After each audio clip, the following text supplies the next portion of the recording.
ఉన్నాం, విర్రవీగుతాం, కొడతాం, తంతాం, బాంబులేస్తాం, కత్తులతో పొడుస్తామంటే ప్రజాస్వామ్యంలో మిమ్మల్ని ప్రజలు క్షమించరుగాక క్షమించరు.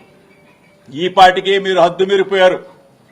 సంవత్సరాల కాలంలోనే మీరు చేసే దుర్మార్గాలన్నీ కూడా రెడ్ బుక్ తీస్తా, అది తీస్తా, వాళ్ళని జైల్లో పెడతా, వీళ్ళని జైల్లో పెడతా, చెవిరెడ్డి అన్నని 8 నెలలు జైల్లో పెడతా, జోగి రమేష్ని 3 నెలలు జైల్లో పెడతా, రాక్షస ఆనందం పొందుతామంటే రాక్షస ఆనందం వరకే పనికొస్తుంది. భూమి గుండ్రంగా ఉంటుంది. చంద్రబాబు నాయుడుకి చెప్తా ఉన్నాం, చంద్రబాబు నాయుడు కొడుకు లోకేష్ కూడా చెప్తా ఉన్నాం. ఎల్లకాలం మీరే ముఖ్యమంత్రులుగా ఉంటామని చెప్పేసి కళ్ళగంటున్నారేమో. ప్రజలు ఈ పాటికే సంవత్సర కాలంలోనే ఈ ప్రభుత్వం మీద అసహ్యాన్ని, ఈ ప్రభుత్వం అంటే మాకు వద్దు అనే పరిస్థితి తీసుకొచ్చేశారు. ఈ పరిస్థితుల్లో మా గొంతు నొక్కాలనో వైఎస్ఆర్ కాంగ్రెస్ పార్టీ నాయకుల మీద మీ దాడులు చేయాలని చెప్పి చూస్తే ఎట్టి పరిస్థితుల్లో ఉపేక్షించేది లేదు లోకేష్ అని చెప్తా ఉన్నా.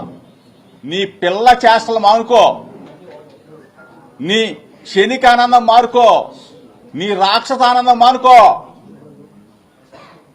జైల్లో పెట్టేసి రాక్షసానందం పొందాలా, జోగి రమేష్ ఇల్లు తగలబెట్టి రాక్షసానందం పొందాలా, అంబటి రాంబాబు ఇల్లు తగలబెట్టేసి రాక్షసానందం పొందాలా అని చెప్పేసి నీ రాక్షసానందం మానుకో. దయచేసి చెప్తా ఉన్నా, ప్రజాస్వామ్యాన్ని పరిరక్షించే రాష్ట్ర ప్రజలకు కూడా మీ ద్వారా విజ్ఞప్తి చేస్తా ఉన్నా.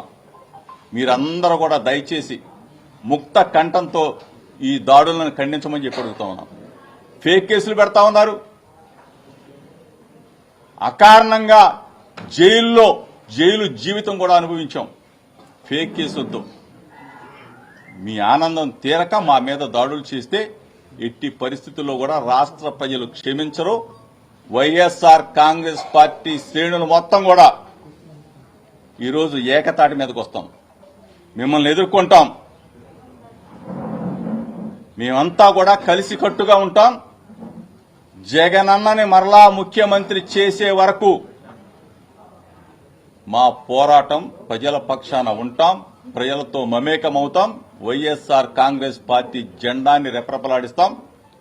మీడియా మిత్రులు చూశారు, రాష్ట్ర ప్రజలు చూశారు ఏ విధంగా ప్రజాస్వామ్యాన్ని కూనీ చేస్తా ఉన్నారు, ఏ విధంగా మా ఇళ్లని తగలబెడతా ఉన్నారు. ఇంట్లో మా నాన్నగారు ఉన్నారు, నా భార్య, పిల్లలున్నారు.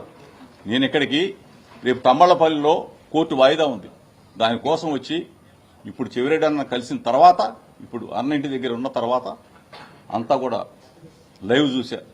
ఏ విధంగా దాడులు చేసింది, ఏ విధంగా పెట్రోల్ బాంబులు వేసింది. ఇటువంటి పోలీసులు కళ్ళు అప్పగించి చూస్తా ఉన్నారు. పోలీసులు ప్రేక్షక పాత్ర పోషిస్తా ఉన్నారు. నేను కారులో కూడా చెప్పా ఈ విధంగా కుట్ర జరుగుతా ఉందంట అని, అధికారులు కూడా ఫోన్లో చెప్పా. అయినా సరే పోలీసులు ఏమాత్రం కూడా వాళ్ళ లోకేష్ చెప్పిన ఒకసారి చూడండి పోలీసులు ఏ విధంగా ప్రేక్షక పాత్ర చేస్తుంది. ఒక్కసారి చూడండి, ఇంతమంది ప్రేక్షక పాత్ర చూడండి.